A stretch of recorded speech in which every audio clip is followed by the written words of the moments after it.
अश्विनी वैष्णव अपनी प्रतिक्रिया दे रहे हैं बजट पे, आइए सीधे सुनते हैं। रेलवे के लिए आज के बजट में ऐतिहासिक एलोकेशन है 2,62,200 करोड़ रुपए का टोटल एलोकेशन रेलवे के लिए है। मैं माननीय प्रधानमंत्री जी को, माननीय वित्त मंत्री जी को धन्यवाद देना चाहूँगा। 2,62,200 करोड़ रुपीस कैपिटल इन्वेस्टमेंट के लिए। This is a record allocation for capital investment for railways. अगर आप देखेंगे 2014 के समय करीब this number used to be only about 35,000 crore rupees, 35,000 crore रुपए होता था 2014 में। आज एक नए लेवल पे, बहुत बड़े स्तर पे 2,62,000 करोड़ यानी 2,62,200 करोड़ रुपीस का एलोकेशन है। इस एलोकेशन का बड़ा हिस्सा सेफ्टी रिलेटेड एक्टिविटीज पे है। 1,08,000 करोड़ सेफ्टी रिलेटेड एक्टिविटीज पे है, जैसे पुराने ट्रैक्स को रिप्लेस करके नए ट्रैक लगाना, सिग्नलिंग सिस्टम में इम्प्रूवमेंट्स करना, फ्लाईओवर और अंडरपास बनाना, कवच का इंस्टॉलेशन, ये सारी चीजें सेफ्टी रिलेटेड एक्टिविटीज, इन सब के लिए 1,08,000 करोड़ का बजट एलोकेशन इस बजट में है। जो 10 वर्षों में प्रधानमंत्री श्री नरेंद्र मोदी जी ने रेलवे के लिए एक फोकस्ड वे में मेहनत के साथ जो काम किया है, उस काम को आगे ले जाने की भी इस रेलवे बजट में फोकस है। कैसे? आप देखेंगे 2014 से पहले के 60 वर्षों में 20,000 किलोमीटर रेलवे इलेक्ट्रिफिकेशन हुआ था। इन 10 वर्षों में 40,000 किलोमीटर्स रेलवे इलेक्ट्रिफिकेशन हुआ, यानी 60 इयर्स में 20,000 किलोमीटर्स और 10 इयर्स में 40,000 किलोमीटर्स का इलेक्ट्रिफिकेशन। वैसे ही 2014 में on an average 4 kilometre per day new track construction होता था, 4 kilometres a day. Last financial year railways constructed 14.5 kilometres a day, यानी एक साल में 5,300 किलोमीटर्स न्यू ट्रैक्स।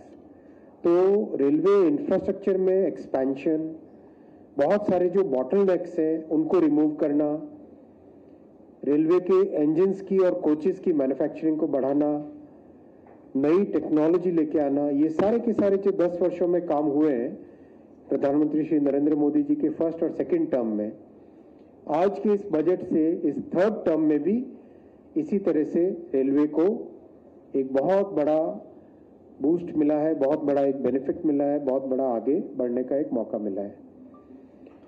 आप सब परिचित हैं कि रेलवे लो इनकम और मिडिल इनकम परिवारों की सवारी है। इसी भावना के साथ हमेशा से जनरल कोच और एसी कोच का एक रेशियो मेंटेन हुआ है, 1/3 एसी 2/3 जनरल। अभी जनरल ट्रैवल के लिए डिमांड बहुत बढ़ रही है। आपने देखा पिछले वर्ष 700 करोड़ लोगों ने रेलवे से यात्रा की है। 700 करोड़ आप कहेंगे जनसंख्या 140 करोड़ है तो 700 करोड़ कैसे हुए? मतलब एक व्यक्ति एक से अधिक बार ट्रैवल करता है तो उसको 700 करोड़ यात्राएं कहा जाता है। तो 700 करोड़ लोगों ने पिछले फाइनेंशियल ईयर में ट्रैवल किया है रेलवे से।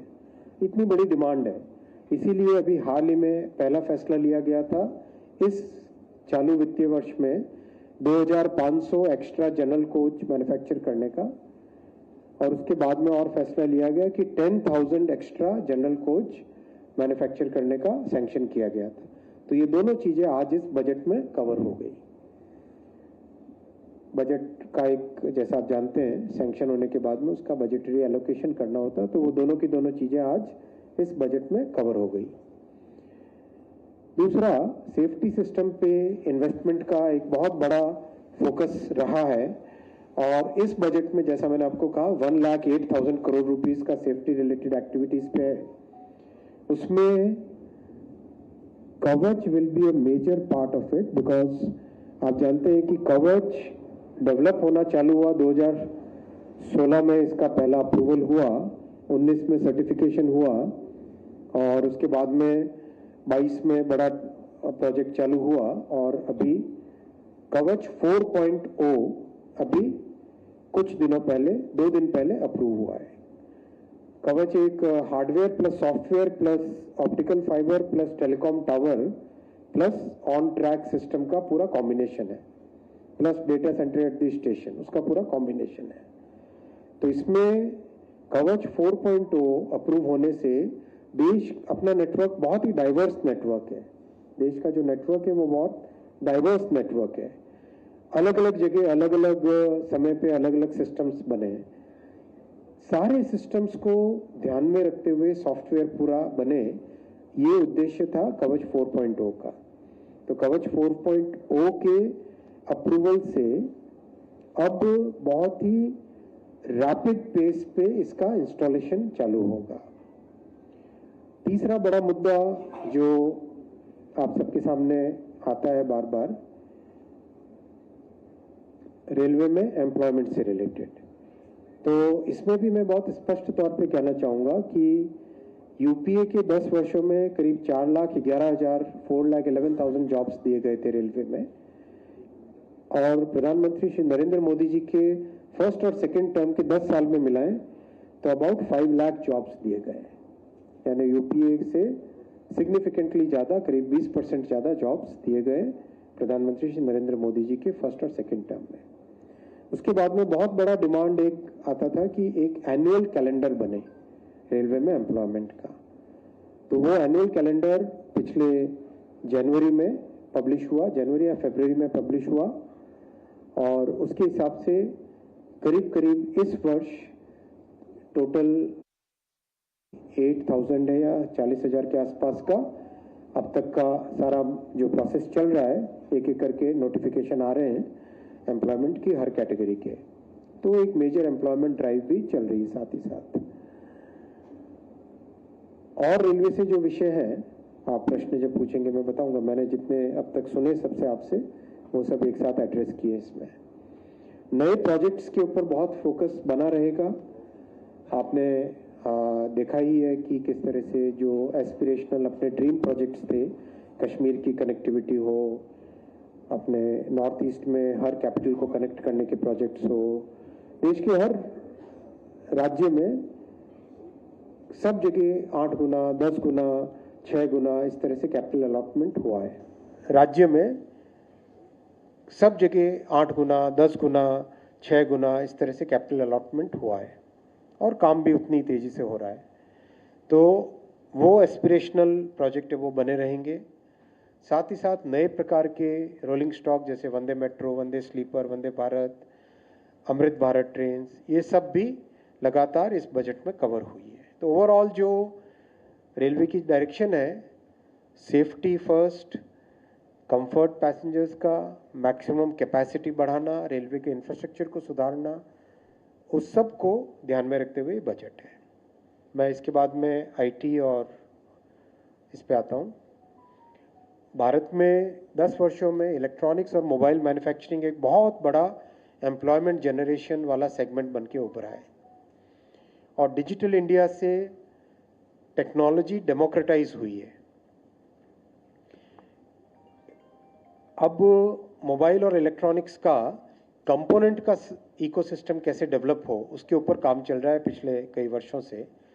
आज के इस बजट में बहुत बड़ी एक डिमांड थी इंडस्ट्री की, जो कस्टम्स ड्यूटी है उसको रैशनलाइज करने की। आज वो बजट में अनाउंस हुआ। आई थैंक ऑनरेबल फाइनेंस मिनिस्टर, उन्होंने इंडस्ट्री की इस बात को बहुत अच्छे से स्वीकार करके आज बजट में अनाउंस किया है।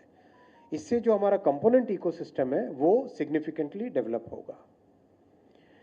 दूसरा, डिजिटल इंडिया के माध्यम से जिस तरीके से एक every common citizen today has access to technology, same platform वाले मॉडल को, यानी एक प्लेटफॉर्म क्रिएट करें जिसमें स्टार्टअप्स भी जुड़े, इंस्टीट्यूशंस भी जुड़े, एकेडमिया भी जुड़े, यूज़र्स भी जुड़े। इस मॉडल पे एग्रीकल्चर में, हेल्थ केयर में, लॉजिस्टिक्स में, कई सेगमेंट्स में, कई सेक्टर्स में इसका आगे एक्सपेंशन होगा सेम मॉडल पे।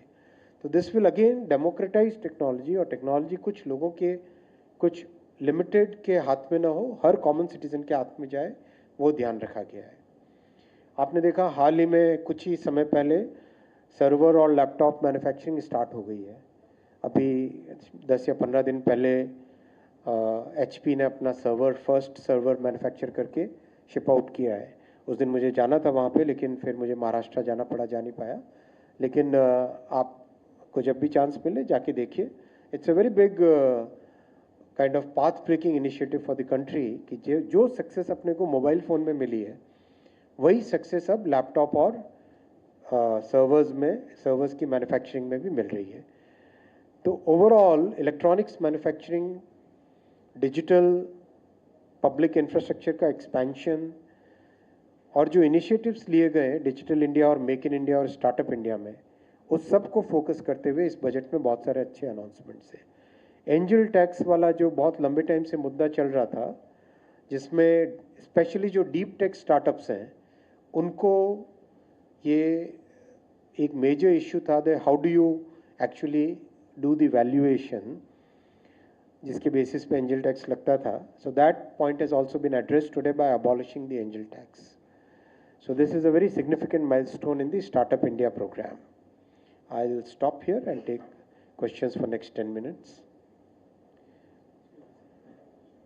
कोई मॉडरेट कर रहा है इसको?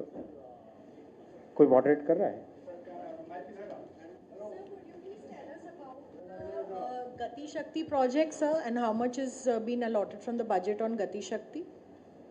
गति शक्ति इज अ फ्रेमवर्क जिसमें आप सारे इंफ्रास्ट्रक्चर को प्लान करते हो, राइट? गति शक्ति में आपका इंफ्रास्ट्रक्चर भी आता है, infrastructure as in railway, highway, सब कुछ आता है। तो जो 11,11,000 करोड़ रुपीस का कैपिटल इन्वेस्टमेंट है, that capital investment caters to the entire infrastructure segment. So in a sense Gati Shakti अगर आप बोलो तो वो 11,11,000 करोड़ रुपीस का, but it is not a project, it's a framework under which you plan the entire infrastructure development. Sir moderate करें, somebody should moderate. Yes, sir. Okay, sir. Sir, my question is. My question is, sir, here, sir. Yes, sir. Sir, out of this capex, how much is allocated for this on the safety front? Out of the 2,62,000 crore rupees of capex, 1,08,000 crore is on safety related activities. Is the RKSS being revived, sir? 1,08,000 crore. Sir इसमें sir repeat कर रहा हूँ, एक second रुको sir इसमें कवच का कितना? एक सेकंड रुको, रिपीट कर रहा हूँ मैं। Out of the 2,62,000 crore rupees capital allocation for railways, 1,08,000 crore rupees, I read the exact, 1,08,000 crore 795, 1,08,795 crore rupees का सेफ्टी रिलेटेड एक्टिविटीज है, जिसमें पुराने रेलवे ट्रैक को रिप्लेस करने का जो रेल रिन्यूअल प्रोग्राम होता है, maintenance of engines, maintenance of coaches, level crossings को एलिमिनेट करना, ROBs, RUBs का कंस्ट्रक्शन करना, ब्रिजेस का rehabilitation work, signalling, telecom work, ये सब को मिला के जितने भी हैं इन सब को मिला के 1,08,795 करोड़ रुपीस का सेफ्टी रिलेटेड एक्टिविटीज के लिए। सर हेलो सर, ये सर सवाल इधर लेफ्ट साइड से। सर ये आपने ये कहा कि 1,08,000 करोड़ सेफ्टी के लिए, लेकिन कवच के लिए कितना होगा और कवच कितना किलोमीटर एक्सटेंड होगा अगले साल? एज ऑन टुडे जो कवच का प्रोजेक्ट चल रहा है, इसमें नंबर्स लाएंगे, करीब करीब 4,000 किलोमीटर की ऑप्टिकल फाइबर केबल ले हो चुके हैं। करीब कितना है एग्जैक्ट नंबर लाना? 4,000 से ज़्यादा है, मैं आपको 4,000 बोल रहा हूँ, 4,000 से ज़्यादा है। टेलीकॉम टावर्स जो लगते हैं कवच के लिए वो भी तेज़ी से लग रहे हैं, प्लस जो ट्रैक पे RFID डिवाइस लगता है वो भी लग रहा है, प्लस स्टेशंस पे जो कवरेज होती है वो भी कवरेज हो रही है। और जो सबसे इम्पॉर्टेंट है, सबसे महत्वपूर्ण है, वो है कि देश के हर कोने में जो रेलवे का नेटवर्क है उसको ध्यान में रखते हुए हर एक यूज केस, इसको हम यूज केस बोलते हैं टेक्निकल भाषा में, हर एक यूज केस कवच के सॉफ्टवेयर में इनकॉर्पोरेट हो जाए। उसके लिए जो कवच 4.0, कवच का जो वर्जन 4, उसका जो अप्रूवल होना था वो अप्रूवल 3 दिन पहले हुआ है RDSO से. So that is a very, very big milestone for railways.